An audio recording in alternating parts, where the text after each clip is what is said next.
See, all the experts, all of them, with maybe not even one exception, predicted that without the Rebbe, Chabad would fall apart. Yeah, made sense. It was predictable. And everybody predicted it. As it turns out, Chabad did not fall apart. It quadrupled. There are 4 times as many Chabad emissaries today than there were when the Rebbe passed away. Which is amazing. People who are moving out to lifelong commitments in different communities, they never saw the Rebbe. It's been 30 years. The people going out on shlichus today are 24, 25. They never saw the Rebbe. And yet they're inspired to buy a one-way ticket to a community that does not invite them, and they're determined to go there and make a difference.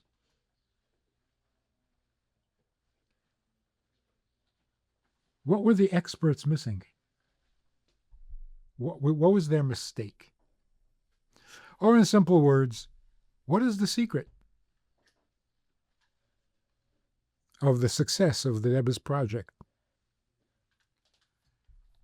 So some rabbis suggest, well, Chabad is successful because they always serve food. And that's true. But if that's the key, why doesn't everybody serve food? It's not like Lubavitch invented food.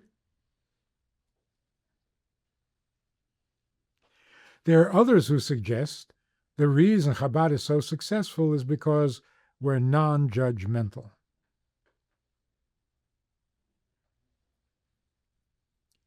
Less judgmental than the Reform, than the New Age. Can't get any more non-judgmental than that. So again, is that really?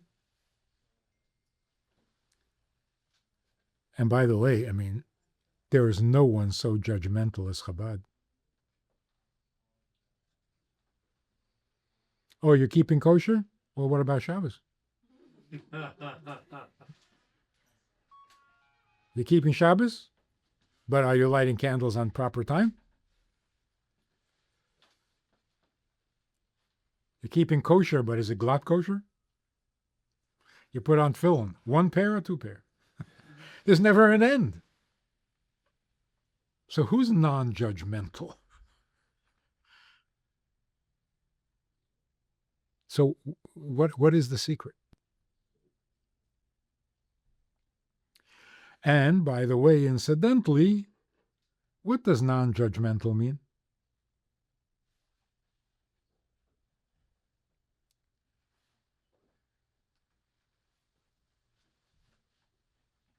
The only way to be non-judgmental or tolerant is to strongly disagree. Because if you don't disagree, there's no need for tolerance. You don't care. So people, I don't care if you don't keep kosher. That's not called tolerant. That's indifference.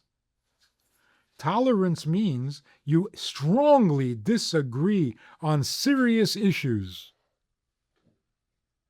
but you're tolerant. That's tolerance.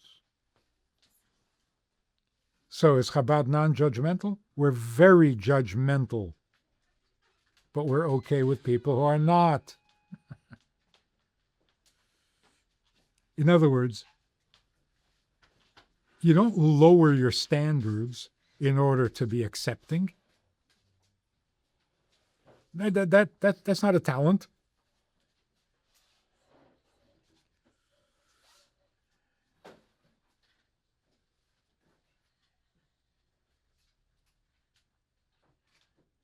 So the only people who can be tolerant are the fanatics.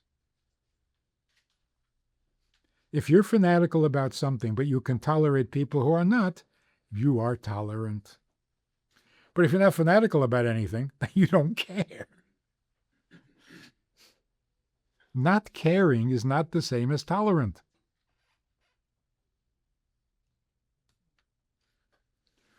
So if you don't disagree with me strongly, then you can't tolerate me.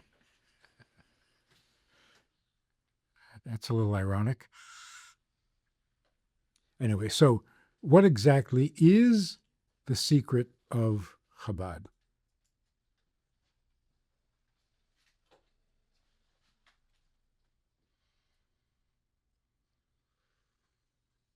You can ask the same question about Judaism. Why is Judaism still around?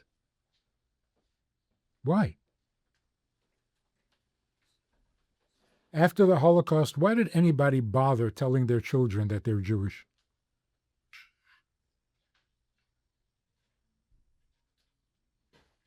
It's dangerous. It's not popular. Let it go already. It's been a good run. 3,300 years, not bad. Let it go.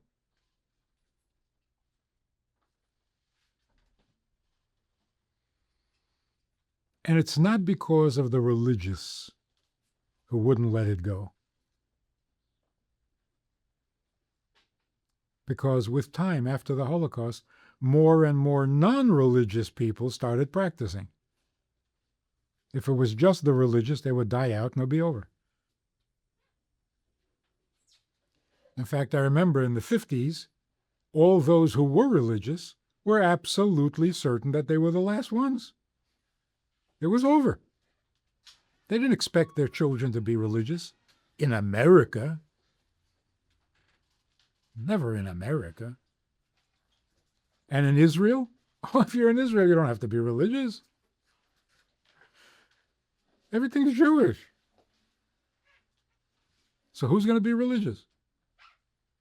Those who were always religious will remain religious for another generation, another couple of years, and it's over. Why isn't it over?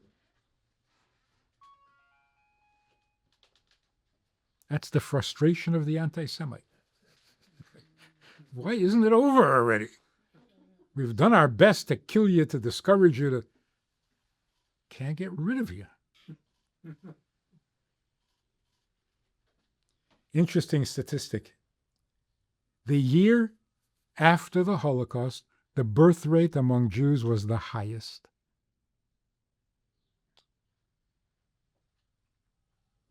That don't make no sense. Another interesting statistic is the birth rate in Israel is going up.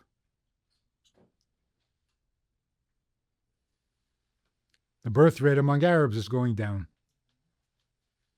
Doesn't make any sense.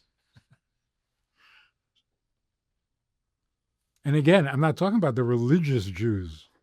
Sure, they have 14, 15 children. I'm talking about the ones who are not religious, who are suddenly having 5. Used to be down to 1.2. I don't know what the 0.2 means.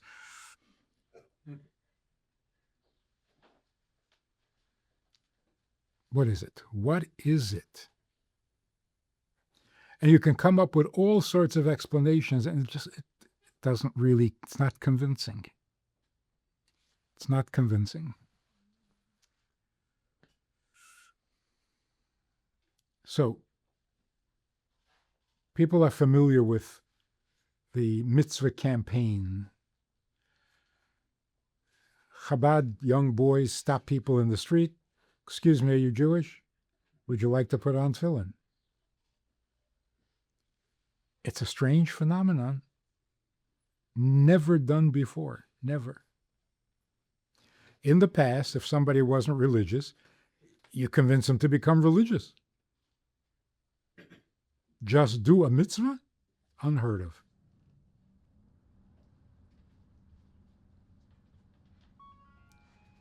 So here's the inner workings the story behind the story. Typical picture.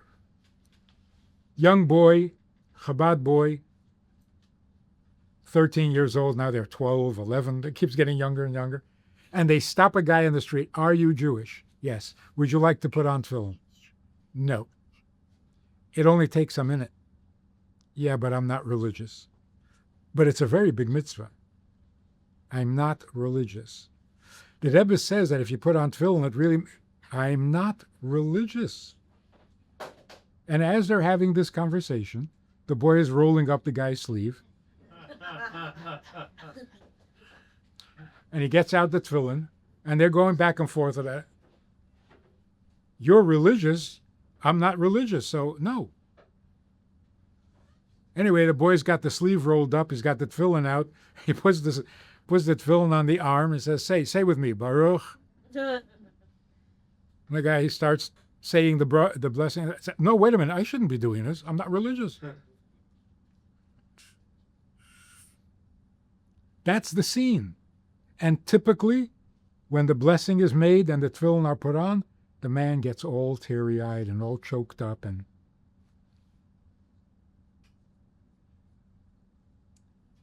grateful.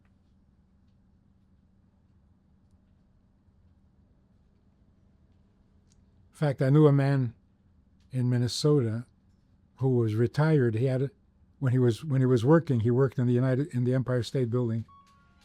He says, one day I came down for lunch, and I was not in a good mood. Things were not going so well. And this young boy comes over to me and he says, are you Jewish? I was very annoyed, and I said, no. And I kept on walking, and that night I couldn't sleep. I couldn't sleep. Why did I say no? Couldn't forgive himself. I mean, no, of course I'm Jewish. So the next day he went down to lunch looking for that truck. He didn't know that they only came on Friday. Every day of the week he looked until he heard the truck on Friday, and he ran over there, and another boy says to him, are you Jewish? He says, of course I'm Jewish. So would you like to put on tefillin? Yes. Would you like to take home a charity box? Yes. Candles for your wife? Yeah. He wouldn't say no again. So just asking, are you Jewish, has an amazing effect on Jews. Anyway, so here's the story behind the story. The boy says, are you Jewish? Man says, yes. The boy says, would you like to put on tefillin? The guy says, I'm not religious. To that boy, a Chabad educated boy, I'm not religious doesn't compute. It doesn't mean anything. It's almost like, I didn't ask you your religion, I asked if you're Jewish. And you said yes, so here's your tefillin. The guy says, but I'm not religious. The boy says, but it's a mitzvah. Like, they're not communicating. And the guy must be getting frustrated, like, what don't you understand? You see, you are religious. And I admire that. I really think it's nice. And that's why you put on tefillin, because you're religious, right? See, so I'm not religious, therefore I don't. Don't you follow the logic? And the boy says, but it only takes a minute.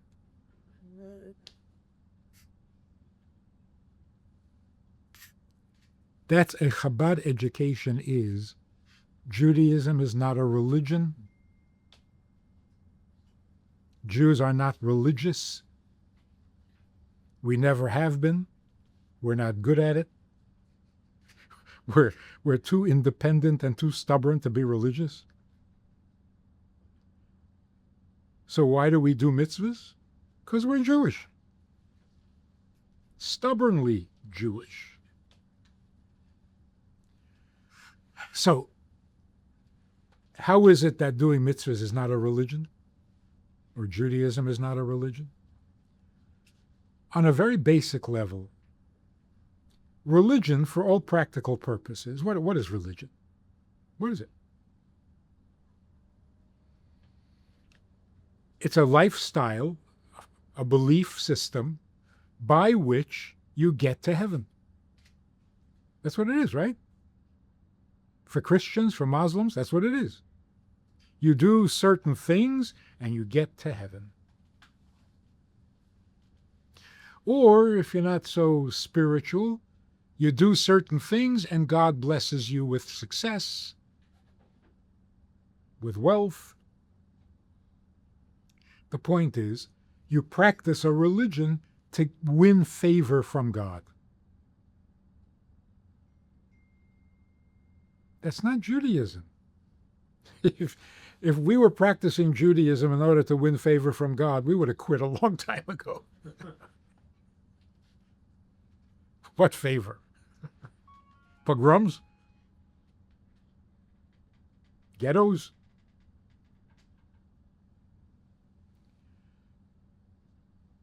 Wanting something from God is a religion. And if you're disappointed with God, you'll turn to an idol.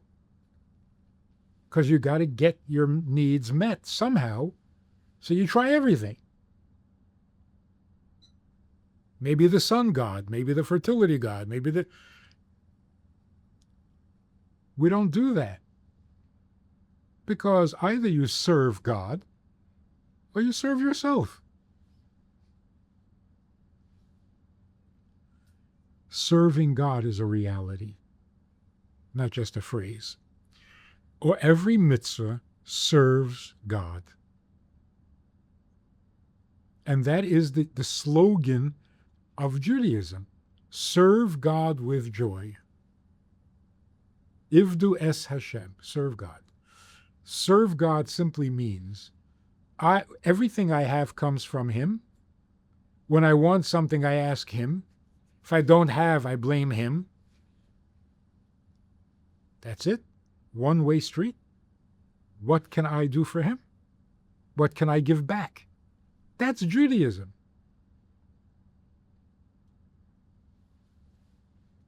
So it's not a religion in the common sense of the word. If you're not asking something of God, then it's not a religion.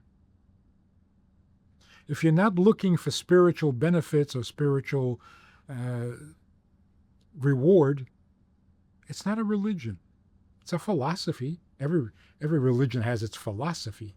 But the religiosity of it is, I'll do this, you'll give me, save me, protect me, bless me. If you're doing it for Him, it's not a religion. You're going to call it something else.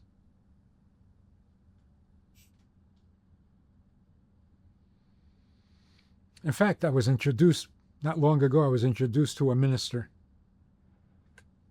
And his first words were, "So do you believe in the Savior?" I said, I'm really not looking for God to save me. I want to serve God. And the guy got all choked up. He started to cry. He's a minister for close to 40 years. He says, why didn't I think of that? God exists to serve me.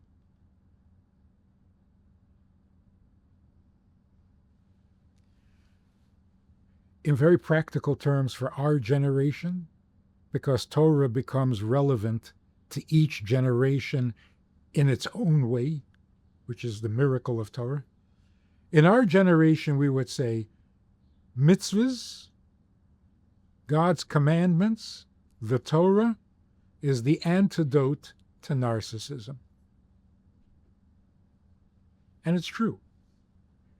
Because if you want to talk extremes, look, it's either him or me. It's all about me, unless it's about him. So either I'm a narcissist or I'm godly. There's very little in between anymore. So if it's all about me, well, then let's go for it. Enjoy it. Go all the way. Be a narcissist. If it's about you, why compromise with anybody about anything? So you do it your way. Gotta be me. It's all narcissism. If it's about him, well, then there's no room for narcissism. There's no interest.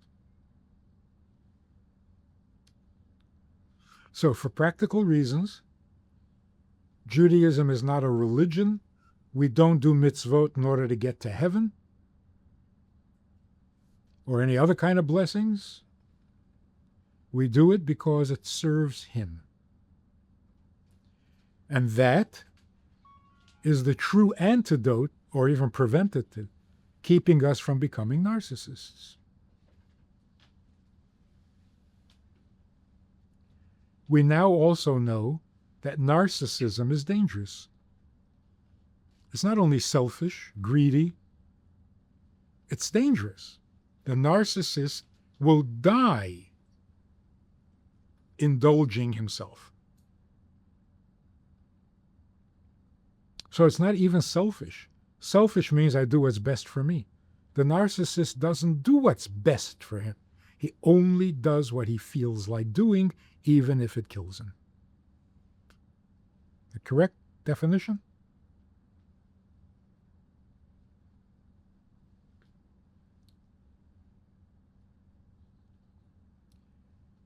But what's behind that? What does it mean to do for him?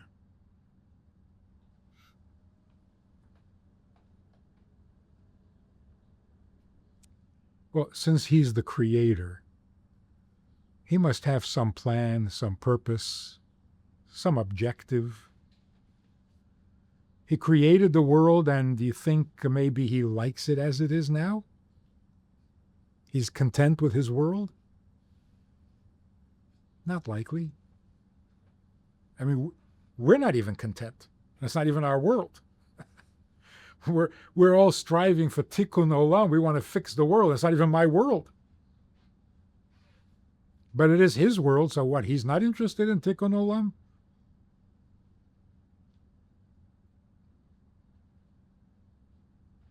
So what does it mean to serve him? To serve his purpose. What kind of a world would you like this to be? And we'll help you out. We'll make you the kind of world you want. Like if somebody comes to your house for dinner, you make them the kind of meal they enjoy. That's called serving. So that's what Judaism is. God came down to Mount Sinai and said, if you want to serve me, this is what I like. 613 things you can do for me. Or not do for me.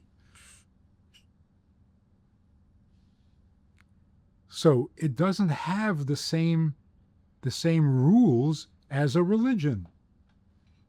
So without a charismatic religious leader, will it fall apart?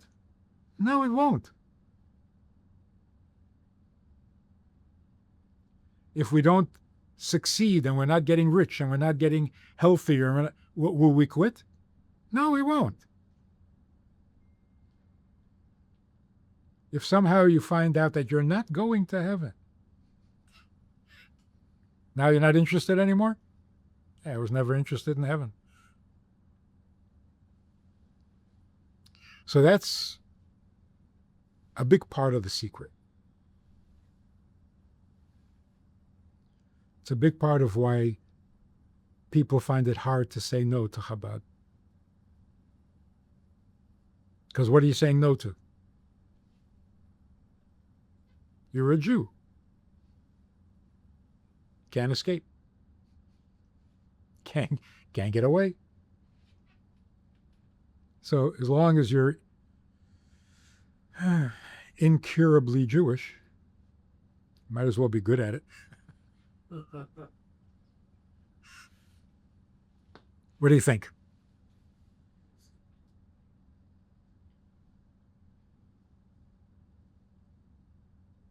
No questions? No.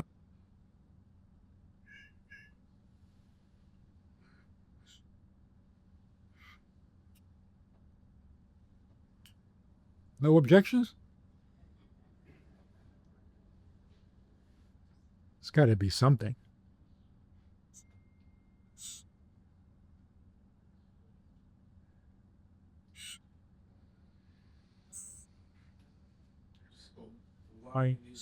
entire world chance. Oh,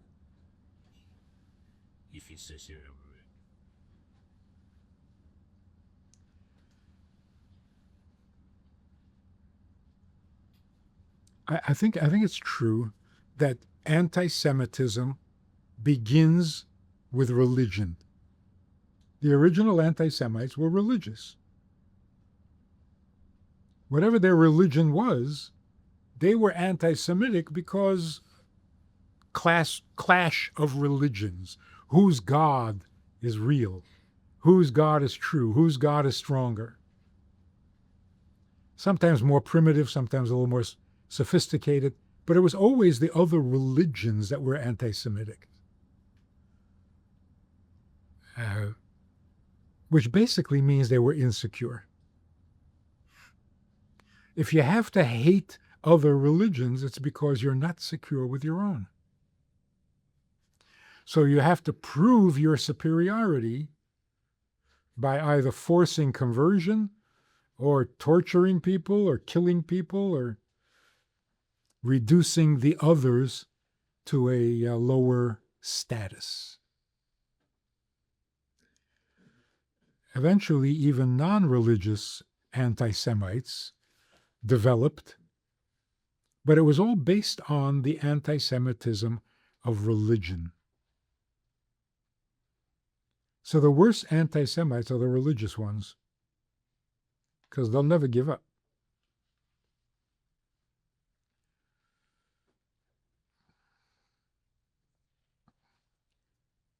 If you're threatened, you become uncomfortable, resentful, hateful, which eventually leads to violence.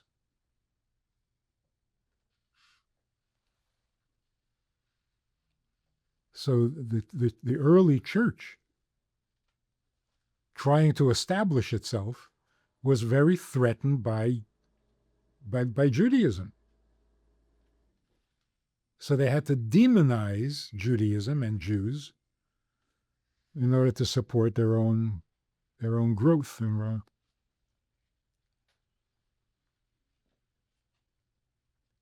Is it jealousy? A good part of it. In fact, the Torah is actually telling us right at the beginning, right from the beginning, jealousy is going to be the big problem in this world. Because Cain and Abel, what was their problem? Jealousy. Jacob and Esau, jealousy. Who's the firstborn? Yitzchak and Yishmael. Who inherits? It was all jealousy.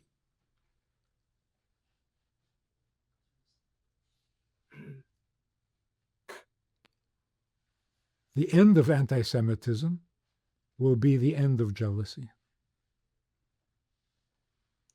And anti-Semitism is going to end because all the prophets, all of them, predicted that in the end of time, the nations of the world will become our biggest supporters, our biggest protectors, our biggest defenders, because they will appreciate what the Torah, the truth of the Torah. And we're seeing a little bit of that today. Those who bless you are blessed. That.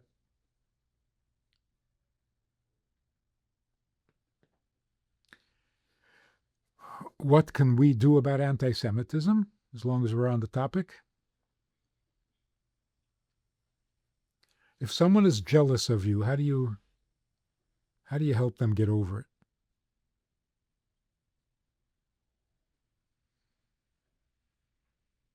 Befriend them. Do them a favor. All of a sudden, they're not jealous. Oh, you're the greatest.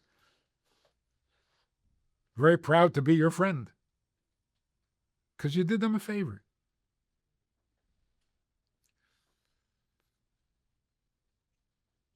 We do the world many favors. And it helps. Even Vladimir Putin is not an anti-Semite, which is miraculous. He was the KGB. But he's not an anti-Semite because when he was a child, a Jewish family supported him, fed him, befriended him. He can't be an anti-Semite now. In other words, the solution to anti-Semitism is to create pro-Semitism. Not to fight the anti, create the pro.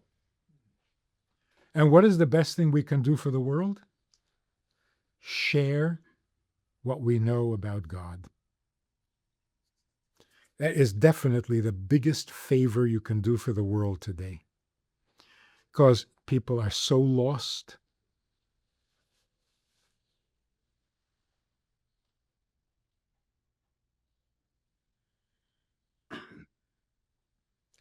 People are so lost that they don't really treasure life itself. Life has become kind of, optional. Well, no, really, I don't know if you notice this, our attitude towards life has changed. Our attitude towards death has changed. Certainly among the younger, those drugs are dangerous. Yeah. What? Yeah. It might kill you. Yeah. Then why do you still do it? Why not? Death is not as scary as it used to be. You notice this? No?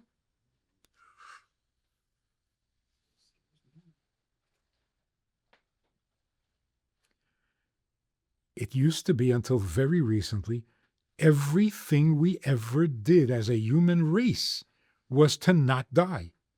Wasn't it? Survival. You got to do what you got to do because otherwise we're going to die. Everything, every invention, every war, every improvement was because we don't want to die. Today, it's like, struggle hard. Nah. It's not that interesting anymore. Now, it could be because death is not as threatening, it's not as realistic. In the olden days, if the farmer doesn't get the seeds in on time, that's it, he's dead. He won't survive the winter. Today, what won't I survive? What won't I survive? If I don't go to school, I won't survive. If I don't get a job, I won't survive. If I can't pay my bills, I won't survive. You survive. Death is not the imminent threat that it used to be.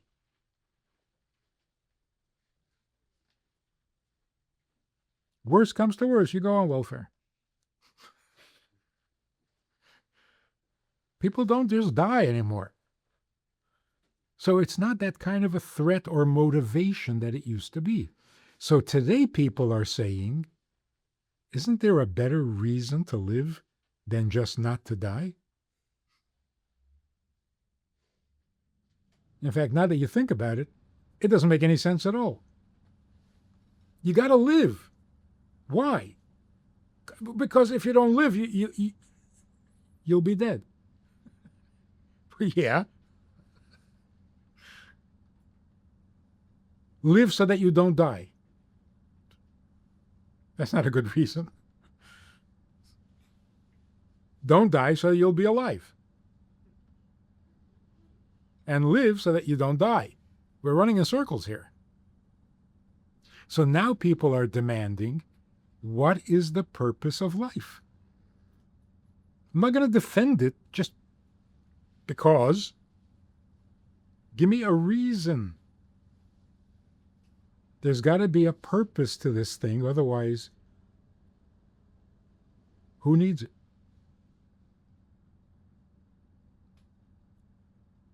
That's true. It took 5,000 years to realize it, but it's so true. We've always asked, what is the purpose of life? Why?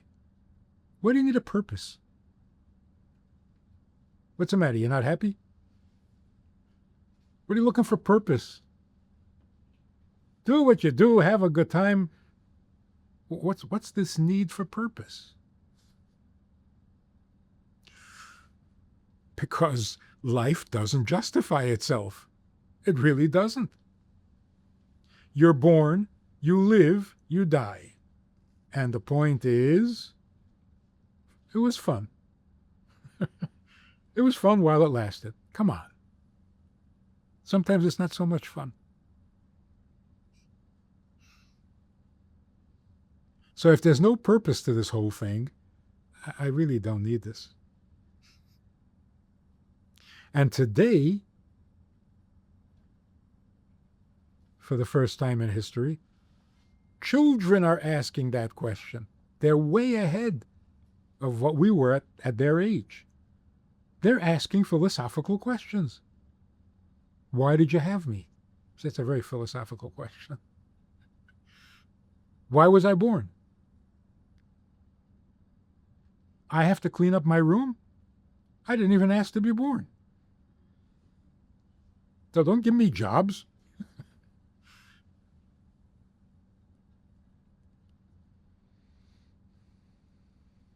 So where does this leave us? I didn't ask to be born. I don't need to be born, but I am. Doesn't that need some justification? I have responsibilities. Why? I didn't ask to be born. When exactly do I become responsible? I never agreed to this. I never accepted any responsibility. I didn't ask for this. You're not doing me no favor. And yet I have to work and I have to do... What do I have to do anything?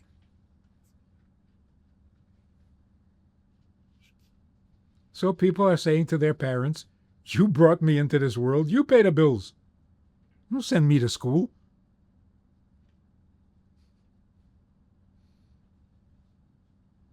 If you hadn't given birth to me, I wouldn't need a car. But now I need a car. You got to get me a car. You got me into this.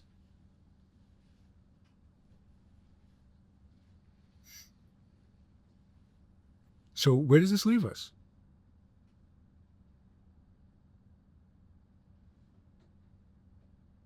Well, guess what the conclusion is? If I don't need to be here and yet I am here, my parents didn't ask to be born, they don't need to be here, but they are here. My grandparents didn't ask, nobody ever asked to be born. Conclusion? There must be some creator somewhere who is making all this happen.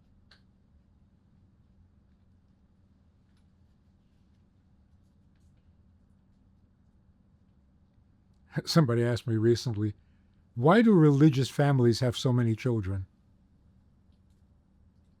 I said, because they don't know what's causing it.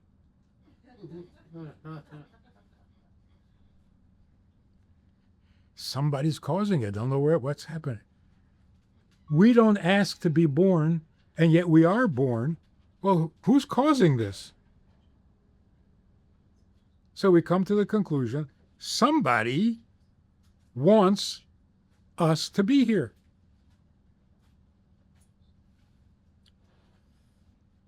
Oh, so that's what you mean by God? We always knew God was the creator. We didn't know he was the one who needed creation. So I don't need to be here, but somebody needs me to be here. So I am not needy, but I am needed. Well, that changes everything. Now life is a party. Because not my problem, but my opportunity to do something for the creator of the world. If I'm not needy, I'm relieved. If I am needed, I'm motivated. The best of both worlds. Motivation without threat. Do this, it's great. What if I don't? Someone will be hurt. Oh, not me? Well, if you don't do this, you're going to go to hell. I don't like this deal. This is no fun at all. But no, do this, otherwise the Creator will be disappointed. All right, I don't want to disappoint him, so I'll do it. I got nothing else to do anyway, because I don't need this. It's divine. It is divine. When the world comes to the conclusion, meaning people, when people come to the conclusion that I don't need, but I am needed, you have the best people in the world. You can't get better than that. Nothing selfish, but devoted to a cause? Someone else's cause? We could do this forever. Never mind 120 years. And that's how it's going to be. When the world realizes what's going on and we all start to serve God, we could live forever. And want to. Most people don't really take the blessing of 120. Like, hey, don't push it.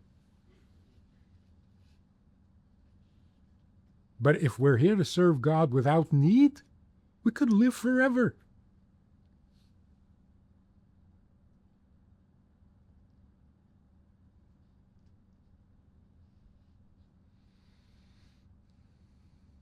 What do you think? You want to live forever? Still not. Because we have no idea what that would be like. But we're starting to understand. What would it be like to have no needs? Imagine. Nothing. No needs. Life, I can take it or leave it. I have no needs. That itself is mind-boggling. Then add to that. Imagine if God comes to you and says, can you do me a favor? Eat kosher. So, of course I could do that for you.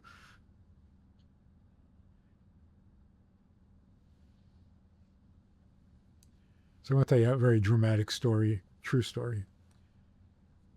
I'm invited to speak in Argentina for about a week. And I'm living in Minnesota. To get to Argentina was horrendous.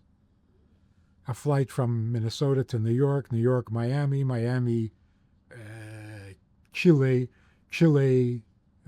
Buenos Aires. Very long, very tedious, very uncomfortable. It was horrible. Kosher meals, sick, terrible. Anyway, by the time I got there, I was not in a good mood. What happens is the Chabad rabbi there picks me up. We go to a hotel. I did this for many years. And the next day I start the speaking tour. This one time I arrived there after a really miserable flight. And he picks me up at the airport. And on the way to the hotel, he says, there's a woman who suffered a terrible tragedy, and she's severely depressed. She hasn't left her apartment in 6 months. She refuses to talk to anybody. Very worried about her. She agreed to talk to you. So we'll stop at her apartment on the way to the hotel. And you'll talk to her.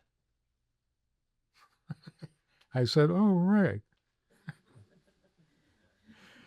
I was really upset.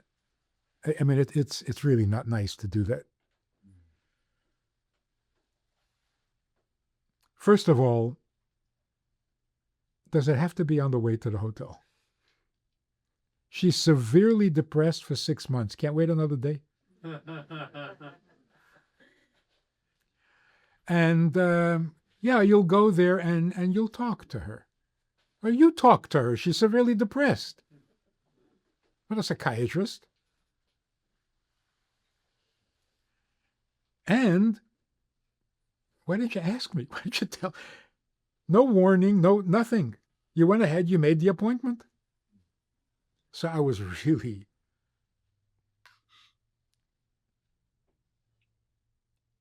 what should I say, not pleased.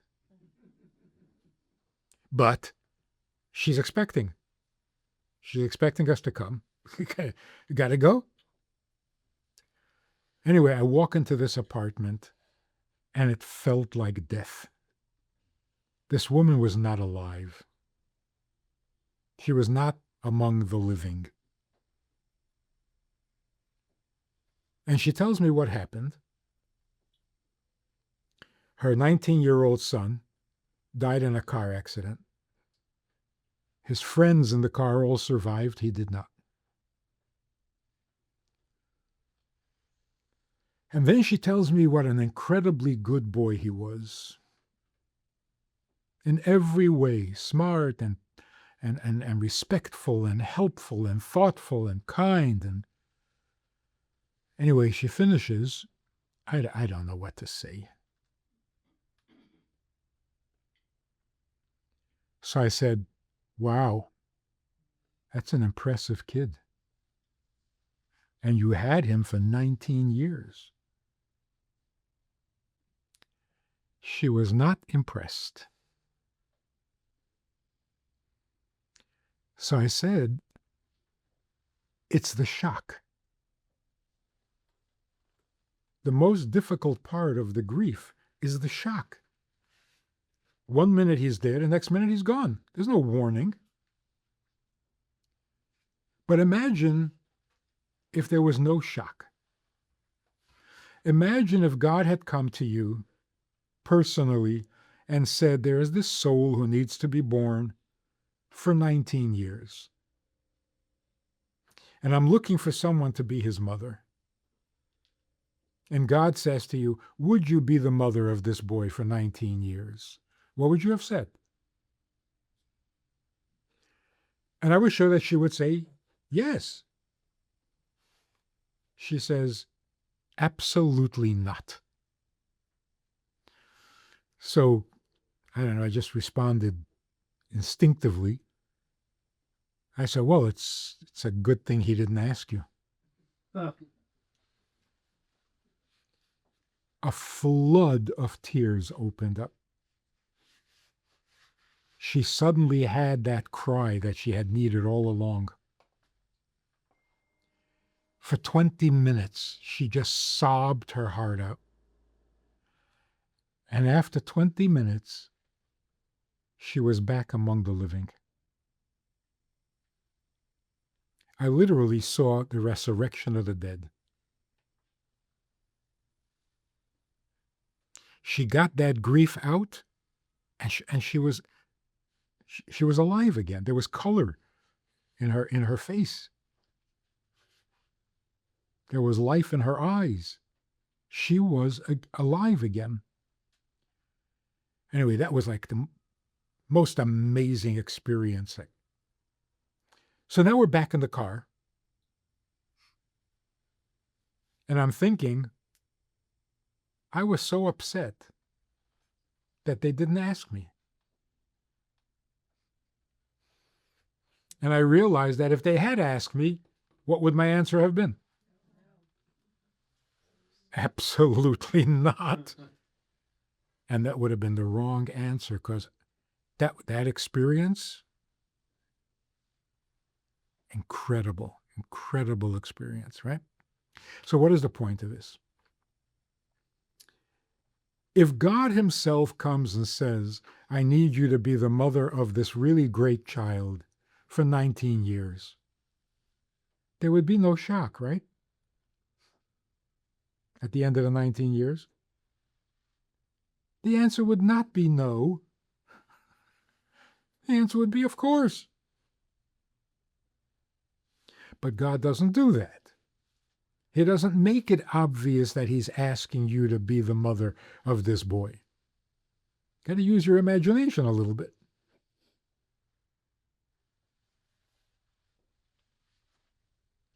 So imagine if God was a little more upfront instead of mysterious. And if God would come to us individually and say, you don't need to be born, but I need you to be born. Could we get any better than that?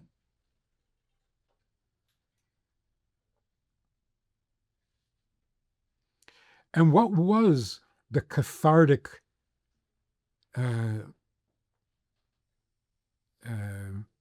cause? She said I would say no. I said, well, then it's a good thing God didn't ask you. And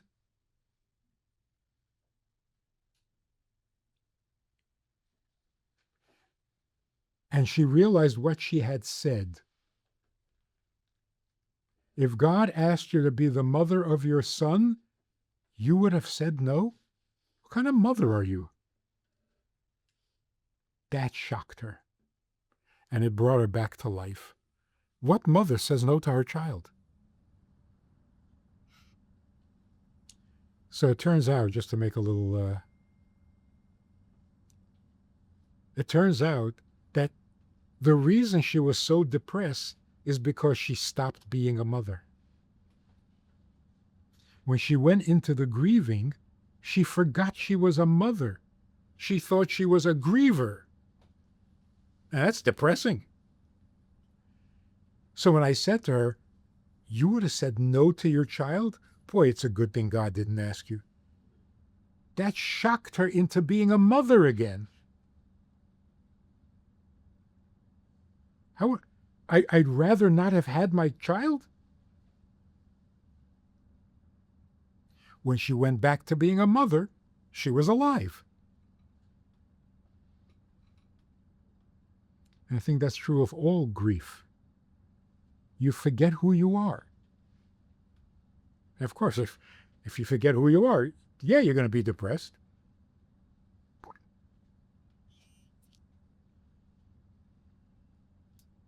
So what do we tell, God forbid, if someone loses a child, what do we tell the mother?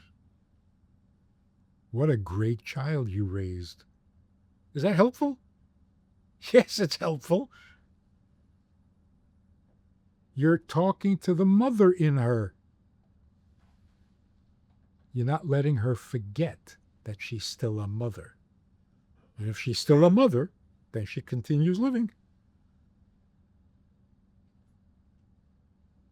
So all we need is to take away the mystery. We now understand, I didn't ask to be born, so I don't need this. But I am born, somebody needs me. Come on, connect the dots. If somebody needs you and you don't need anything, then why do you want to go to heaven? I don't need to go to heaven. I didn't need to come to earth. So all of a sudden, I have a purpose, a journey, a mission, and no needs. This is a party. Life is great. Especially if I can see some success in my mission. I've done a little good. I've made the world a little better. What's to complain about?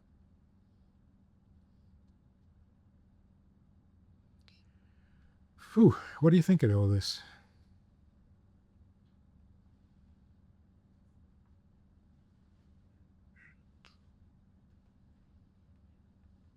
I just suggested to a group of teenage boys this morning, try this experiment. Don't say I need, I want for 24 hours. Just don't use those words. Because you don't need. See what it feels like to not need. You'll feel much better. It's true. Yeah, are we a little off topic here? You're good. There's no topic? Amazing. I have a question. Most Orthodox communities, Bruce, they focus on serving the communal needs. Right? You have the my Orthodox, everyone had rabbis that serve their needs. And the same do of whatever groups in Orthodox or others. But Chabad focused on, they made their priority to do here. And Kiru in the modern Orthodox world is only, I don't know, 40 years old. So it's a new word. What made Chabad focus so much on Kiru? The Rebbe. Didn't start until the Rebbe. 7 generations of Chabad. Nobody ever did this before. But also comes from the same mentality, the same.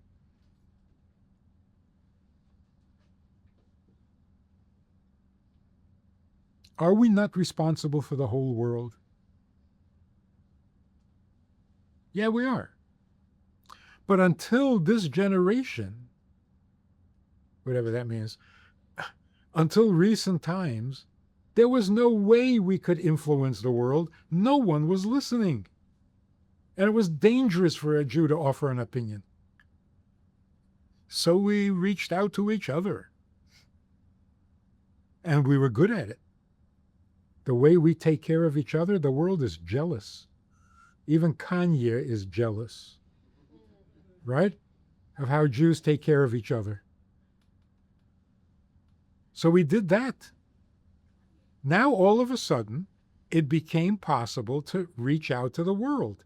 So the Rebbe says, well, if it's possible, then we got to do it. We've been waiting thousands of years for this. And how can we reach out? The non-Jewish world is looking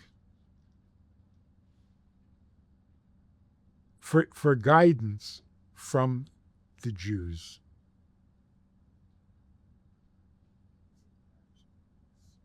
I got a phone call many years ago.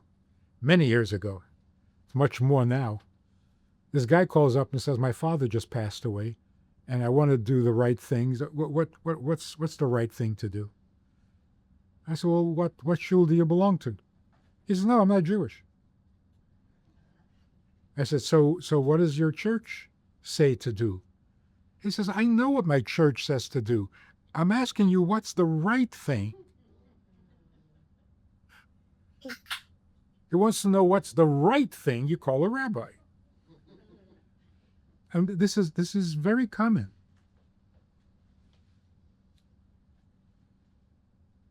So that's number one. And number two, internet. How do you not reach out to the world when there's an internet? Why do you think the internet was invented?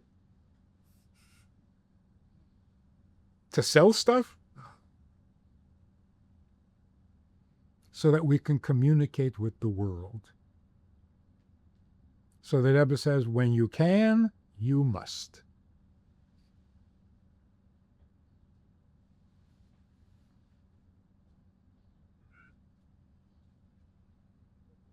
So what is our message to the world? You have non-Jewish friends, what are you going to tell them? We gave you monotheism. Yeah, that was about 4,000 years ago. What else have you done? The message is, stop being needy and respond to what is needed from you. Don't take from God, give to God, and not in order to be rewarded. Give to God because his need is much bigger than yours. Much bigger. That's the message. Stop using God, start serving God. People respond to that so intensely because it's so obviously true.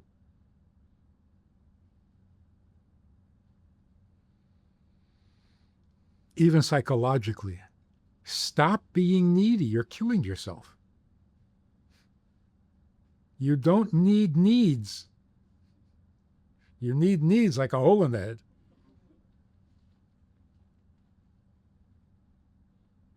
When you're feeling needy, you're out of control because you don't have needs.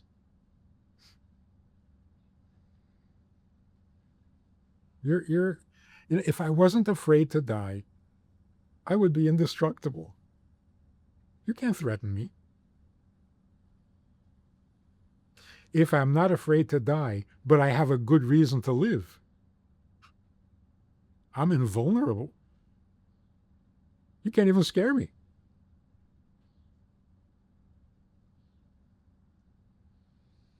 That's healthy. Healthy.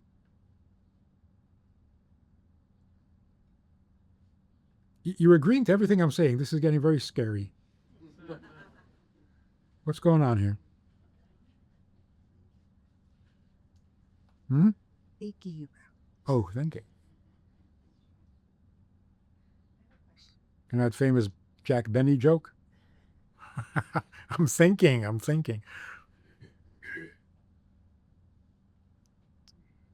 I have a question. That's something you said earlier about what do we do? Sorry to go back, but what do we do about the anti-Semites? We should create pro-Semites. What do you say about the people that were living in Kfar Aza that were being so kind to their neighbors? And really what they were doing was creating pro-Semites. These questions. Can you repeat my question? Tell me and I'll say it loud. Okay, so my question is, the rabbi said in response to anti-Semitism, we should create pro-Semites,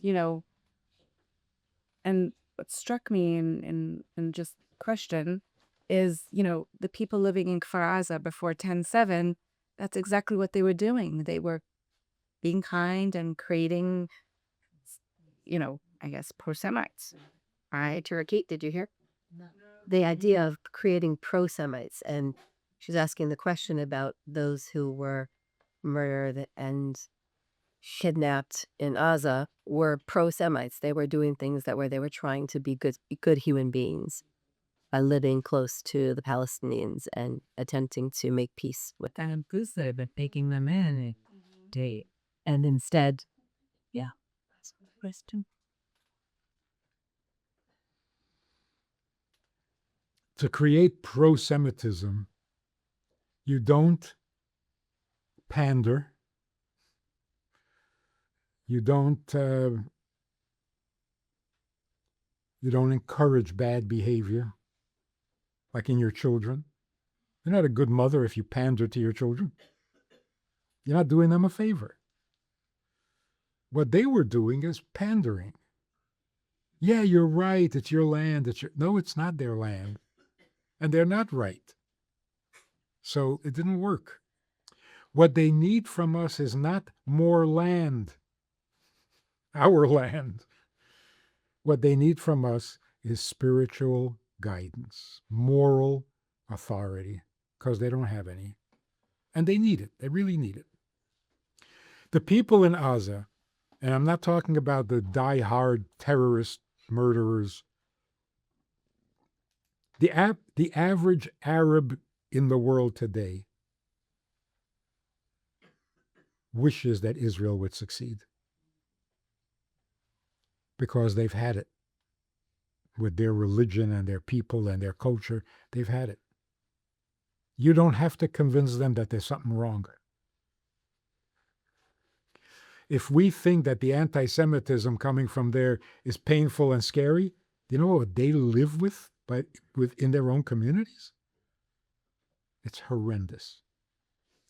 They need us to be their moral teachers or Zadis. The world has no Zadi. You can't live like that. Everyone needs a Zadi. We are 4,000 years old. Well, we're old enough to be a Zadi or a Bubby. That's what the world needs. That's the favor that we can do for them that they would be forever grateful for. But to tell them, yeah, you're right, here, take the land. And then what? and then kill each other over the land that we just gave them? Not a solution.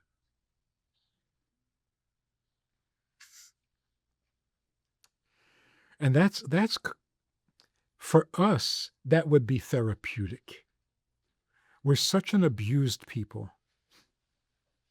We're so used to being abused that we almost welcome it because it feels familiar. When we win a battle, we don't know what to do.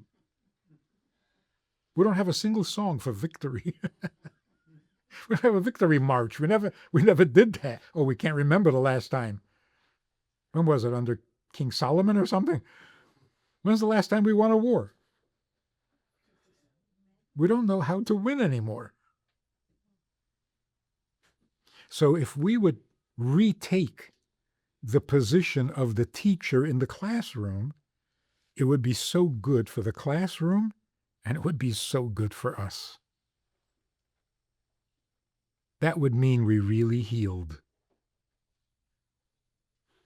But when we're intimidated by what the UN says, when we're intimidated by what Europe will think, or what America will permit, we're still the persecuted people? Like we need permission to... And it bother you when an Israeli leader says, we have the right to defend ourselves? Does it bother you? What a pathetic statement. Really? You have a right to defend yourself? Well, congratulations. What kind of statement is that? And we keep saying it as if we still don't believe it. We've never had a right to defend ourselves. We don't even know what that feels like. So now we have the ability to defend ourselves, but we hesitate. What if we win? What are we going to do? We need to go back to being the teachers because this classroom is out of control. Isn't that true? So imagine a teacher walks into a classroom and says, I don't know. They're going to kill him. Walk into the classroom with a good lesson. At least some of them will like you. No, so seriously, the world needs a Zadie.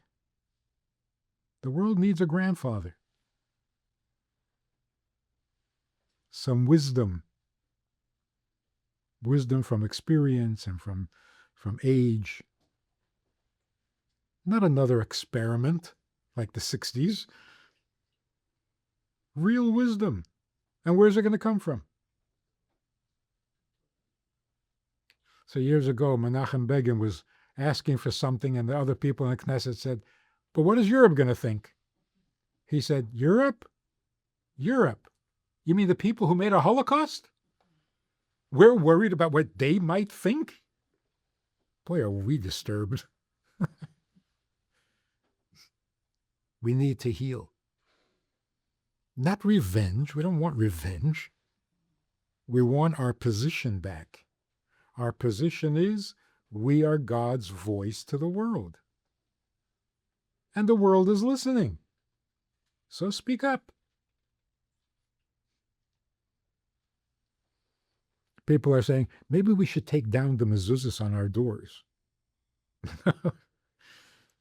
No, they're too small. Put up bigger ones in neon color.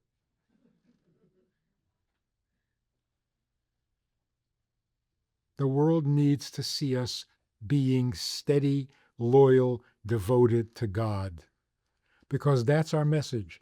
Stop. I spoke in a church in Puerto Rico. I said, get off your knees. Stop begging God. Start serving him. They loved it. I mean, who wouldn't want to get off his knees?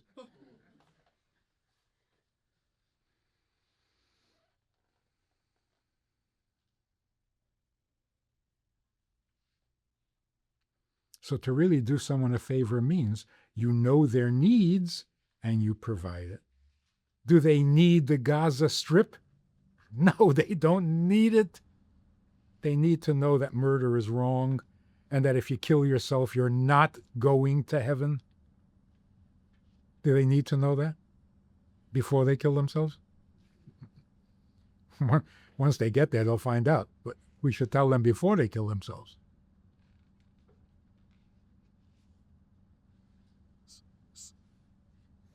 Source. How should Rabbi reconcile the that you mentioned that God has a need as the same kind that we recognize that God is perfect, that he has no. Well, the simple answer is everything about God is perfect, right? So his knowledge is perfect. His existence is perfect. His needs are perfect, not like ours. Everything about him is perfect. So it's not that perfection means you're done. Now, perfect can be a curse. God is so perfect that there's nothing is ever going to happen. He's perfect. That's a statue. That's a dead God. God is alive, and everything about him is perfect, including his purpose or pleasure in creating the world. So he's not indifferent. What kind of God would that be?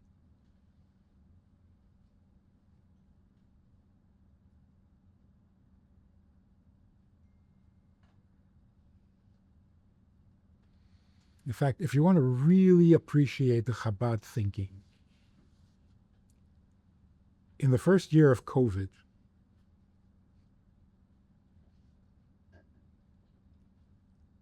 not a weird thing to say.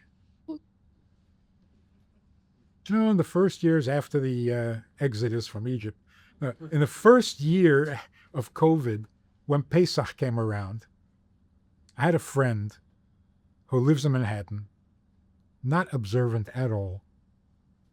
He was married to a non-Jew. She passed away with no children, and he was devastated. So he's all alone, living in this apartment in Manhattan. And then COVID comes, and now he's quarantined. He can't even leave the apartment. So he's sitting on the computer, and somebody on the news or somebody says, tonight, Jews all over the world are celebrating Passover. He had no idea. So he gets up, and he goes rummaging through his pantry, but there's no matzah. There are rice cakes. So he takes 3 rice cakes, opens a bottle of wine, digs out his grandmother's Maxwell House coffee Haggadah. You remember that? He had this box of things that he took from his grandmother's apartment. And in that box, there was that little Haggadah that Maxwell House Coffee gives out every year. It's a tiny little thing. And he tried to make a Seder. Of course, he didn't know what he was doing, but he tried.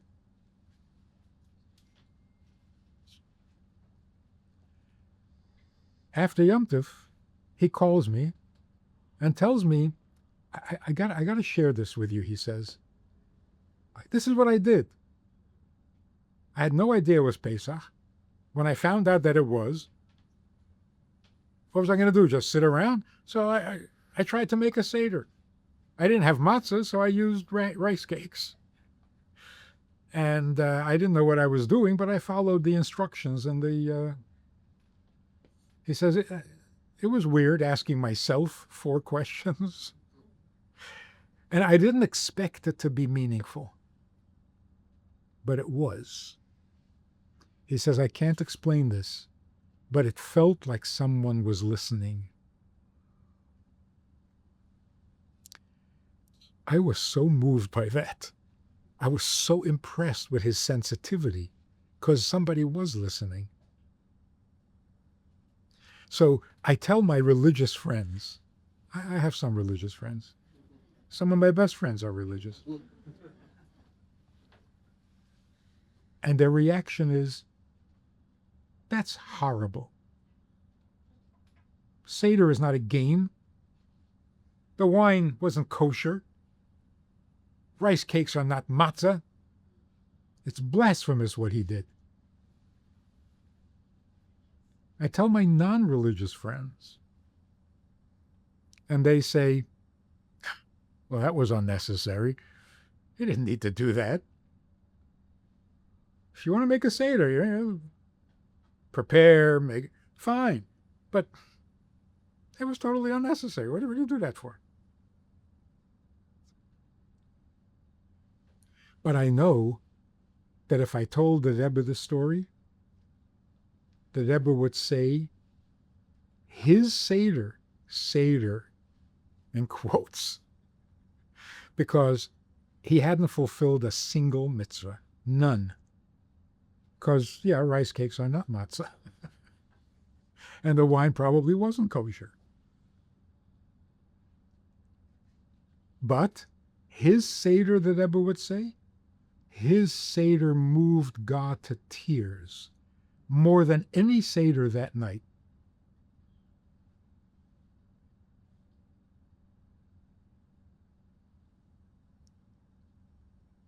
So we're not judgmental. We just have judgment. And our judgment is that every Jew is an incredible messenger of God, even if he doesn't know it. And that a sincere effort to serve God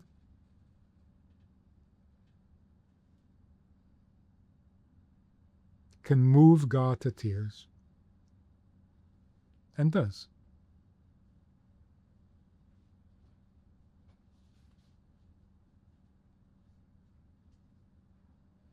I mean, if we call him our Father in heaven, if your son disappears and you don't hear from him for years, he's not interested, he doesn't care, your opinion doesn't matter to him, and then one day he comes along and he says, Dad, what can I do for you? Would you be moved to tears? Or would you say, too late, go to hell, forever? Of course not. God is moved to tears when we do the right thing for him.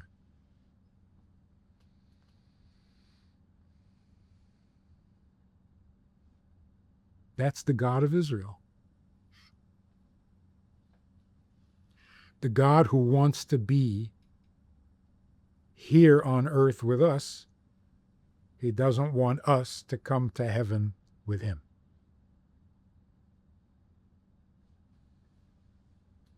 So the destination of Judaism is to bring God down to earth. Going to heaven? God doesn't want to be in heaven. God wants to be on earth. So what we do when we do a mitzvah, we're making it comfortable for God to be on earth. When we sin, we make it uncomfortable for God to be on earth.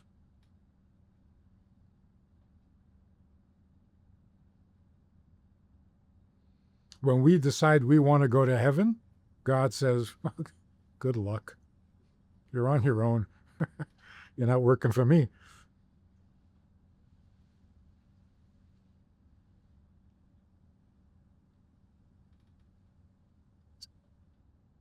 Is there any space for God in galaxy in future? Will be leaving Earth and we'll be traveling to other places. So you think this is a godly thing to do in future?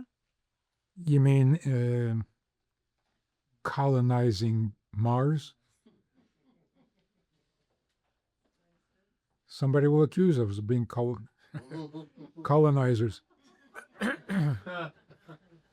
Oh, now you think Mars is yours?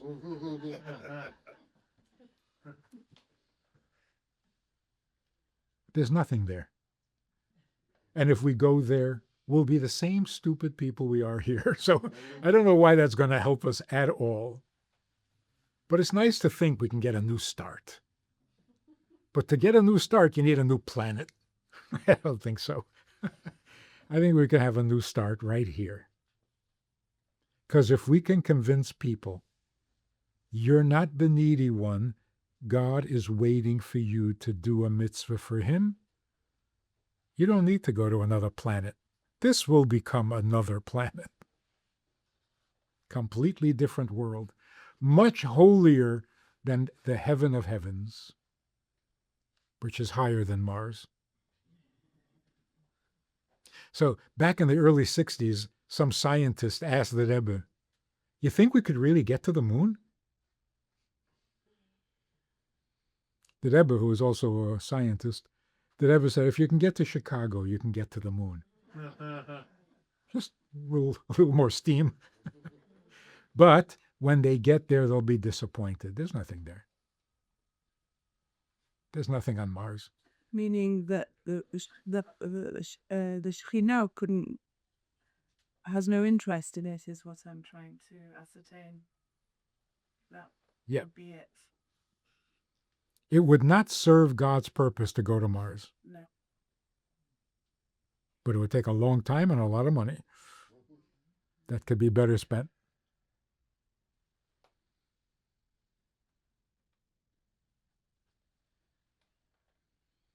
What was it? Bill Gates just donated 200. Hmm? 200 billion was? $190 billion? 200, yeah. Different charities. Why? What's the die for it? Because what else is he going to do with it? Burn it? You see, it is dawning on people. Just because you have something doesn't mean it's for you. Because you don't need it. So why did God give it to you? To do a mitzvah with it. Why is that not the same? Why isn't the same true of information and knowledge? If you have knowledge, you're going to keep it to yourself? How greedy is that? You have love, so you're going to love yourself? How perverse is that? You know, Vremel is coming out with a new song. Maybe I'm not supposed to tell anybody. My brother's a singer, and he said, I never heard anyone say, I love I.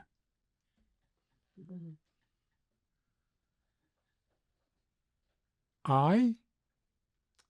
Anything I have is not for I.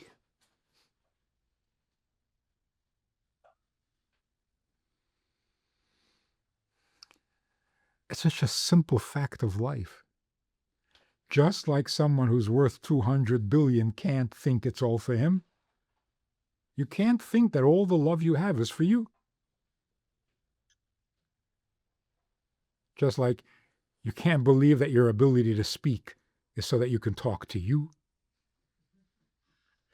I'm very articulate. I talk to myself a lot.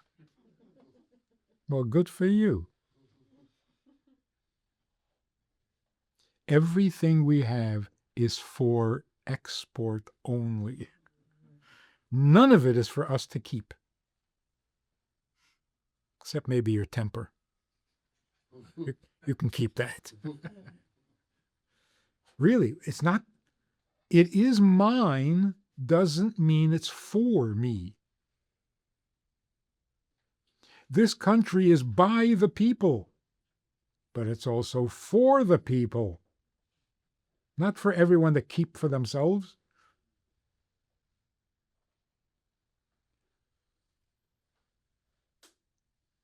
I mean, this is such simple things. How did it take us 5,000 years to figure this out? What were we so distracted with all these years? I did it my way. Well, what a waste of a life. I gotta be me. No, you are me. What else can you do? You gotta love yourself? You love yourself plenty. Can you give a little away? How do you suggest changing it from a very early age? Changing This cycle at a young age? starts at childhood. Yeah, you're never too young. Never too young. What do you say to a 2-year-old who picks up his friend's toy and says, "It's mine"? What do you do? Say, "Oh, yeah. I don't want to have an international scene here. Yeah, it's yours. It's yours. It's yours." No, you don't do that. You say, "I know you like it, but it's not yours." What are you telling the child?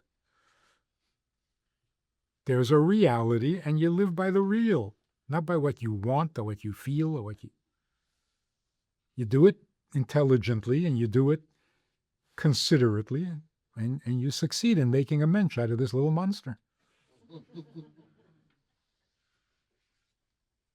So it's never too young.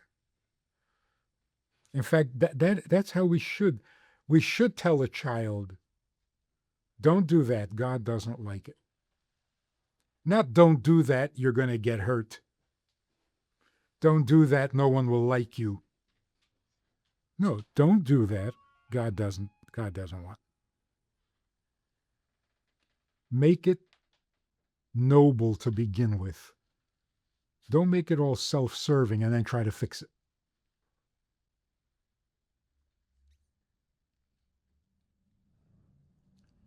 So don't tell the child, "Share your toys when your friends come over so that when you go to their house, they'll share their toys." Don't do that. Don't make it a bargaining chip. Share your toys because that's what God wants you to do. Don't lie, not because no one will ever believe you again. Don't lie because God said lying is not good.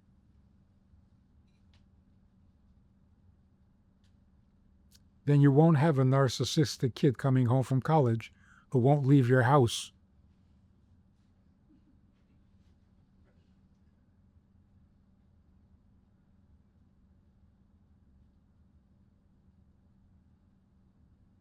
So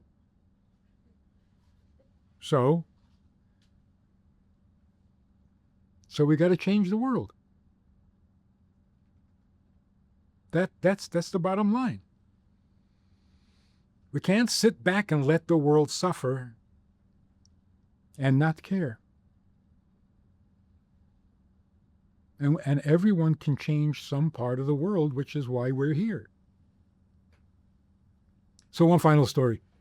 There are 2 men, religious men, but not Chabad, are visiting Crown Heights, and they happen to see the Rebbe walking home on Eastern Parkway. So one of them says, "Hey, that's the Lubavitcher Rebbe. Let's go over and say hello." The other one says, No, I don't think it's a good idea. So what are you talking about? This is the Lubavitcher Rebbe. Let's go say hello. The guy says, "I don't want to go." So the one friend goes, says hello to the Rebbe. They speak for a few minutes, and he comes back to his friend. And the friend says, What did the Rebbe say? He says, "The Rebbe asked me where I'm from. I said Chicago. And the Rebbe said," not Chicago, Cleveland. And the Rebbe said, "Oh, in Cleveland, I hear that the mikveh is a little neglected there, and it's not what it should be. So when you get home, look into it and see what you can do." He says, "The Rebbe gave me a job." And his friend says, "I told you not to." He does this to everyone. It's like, once you hear the Rebbe's thinking, you're stuck. Now you have to do something. No one is a private citizen in the Rebbe's eyes. We're here on a mission. There's no live and let live. That's good in the animal kingdom. Keep animals separate, they won't kill each other. That's not. We're all here on a mission And the sooner we get the mission done, the sooner the world will be what it's meant to be, which means God will be content with his creation. And that means he's content with us. So there is a reward in the end, after all.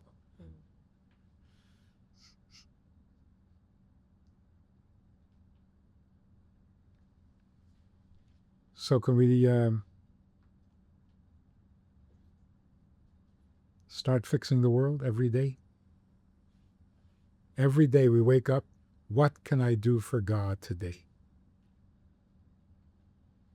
It's already a better world. You wake up with that thought, world is better. That's the end of jealousy. Anti-Semitism is primarily jealousy. What is the alternative to jealousy?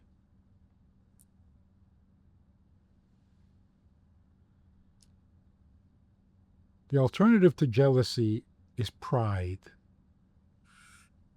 You have a sibling who is much, much smarter than you. You have a choice. Either you're jealous or you're proud. Those are the only options. For the longest time, the world chose jealous. But if we do the right things, the world will be proud to be a support to the Jewish project.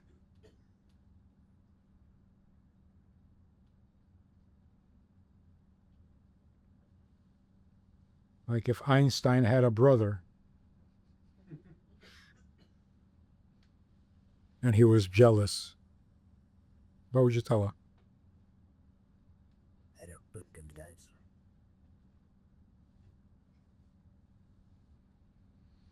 Why is everyone always talking about Albert? Everything's about Albert. What is he, some kind of an Einstein?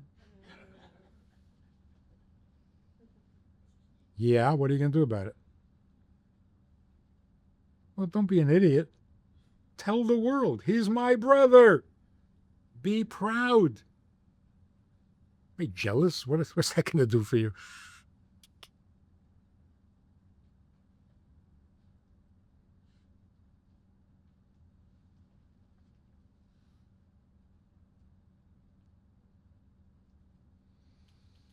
So one of the things we can start immediately, every day, to make the world better is charity.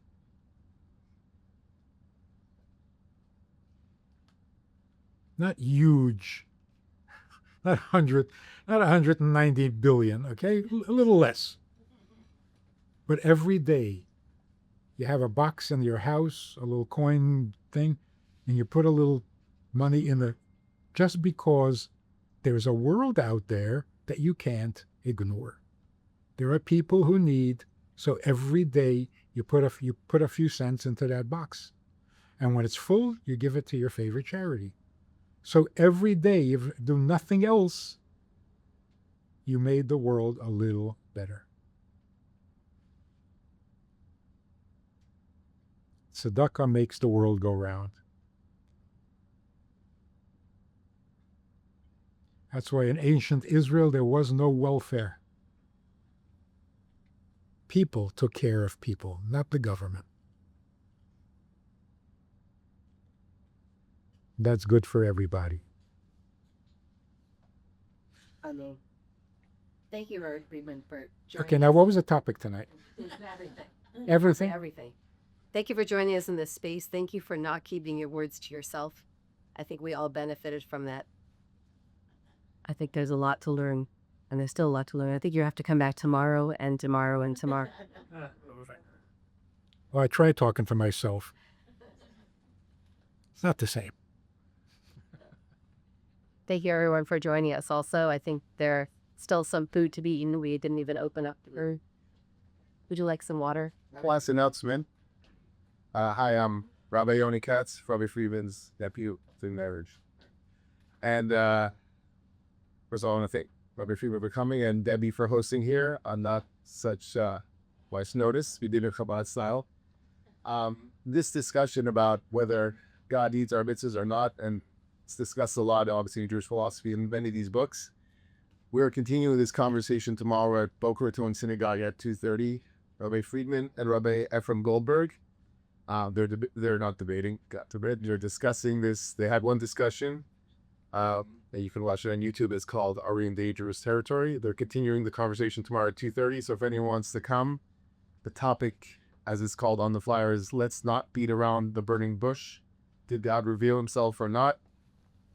And obviously we're going to discuss, like, if God's perfect, all-powerful, how could he need anything? He's perfect. And the conventional answer is, well, it's for our benefit.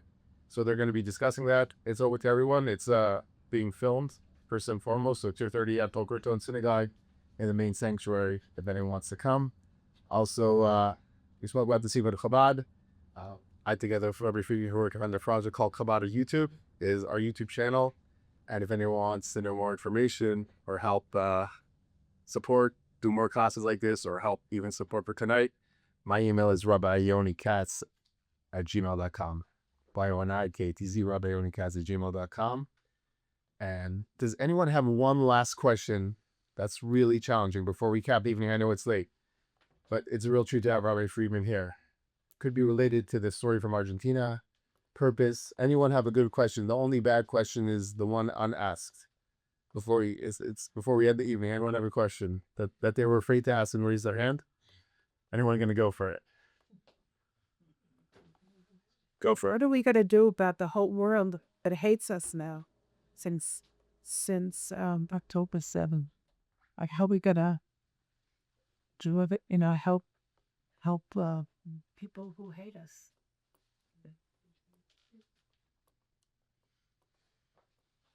First thing we're going to do is ignore them. Second thing we're going to do is outdo them. If they're trying to spread hatred, we'll spread the opposite. And I think we'll win. Because they don't really know what they're hating. They're just frustrated. They're looking for a cause, and they'll join anything that sounds like a cause. They don't even know what they're protesting. They couldn't care less about Gaza. But most of them are being paid. They're professional protesters. They'll march for anything. So we should not be intimidated. And the fact that they grab the headlines, well, we know the fake news world is fake.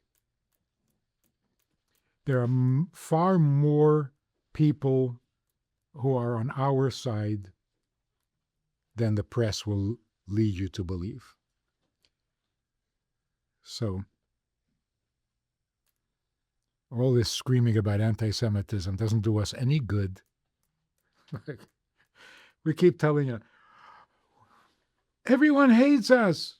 What are you saying that for? What do you can get sympathy? If everyone hates you, then I guess they can't all be wrong. It's not true. More people are pro-Israel than are anti-Israel. You just don't hear from them. Because they're not burning any cars. So don't fall for it. I mean, do you believe that you're deserving of hate? You believe you're lovable? Well, then people love us.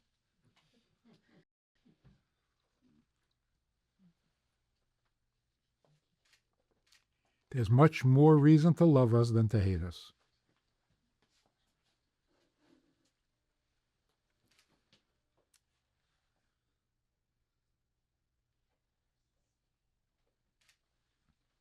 We should love ourselves more. Each other, I mean. A little more internal love wouldn't hurt. So thank you. Thank you for listening. They hear.